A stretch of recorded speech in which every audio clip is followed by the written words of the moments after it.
નમસ્કાર, આપ જોઈ રહ્યા છો સ્પાર્ક ટુડે ન્યૂઝ। સુરતના પાલનપુર પાટિયા જકાતનાકાની એક ઘટના સામે આવી છે કે જ્યાં રામદેવ સોસાયટીમાં 2 મકાનની ગેલેરી ધરાશયી થવાનો બનાવ સામે આવ્યો છે।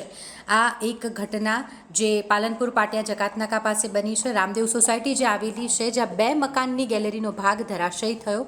જો કે આ દુર્ઘટનામાં કોઈપણ જાનહાનિના સમાચાર સામે નથી આવ્યા, તે એક રાહતની વાત છે। આ અંગેની જાણકારી મળતાની સાથે જ ફાયર વિભાગની ટીમ તાત્કાલિક ઘટના સ્થળે પહોંચી ગઈ અને તેઓ દ્વારા કાટમાળ હટાવવાની કામગીરી કરવામાં આવી રહી છે।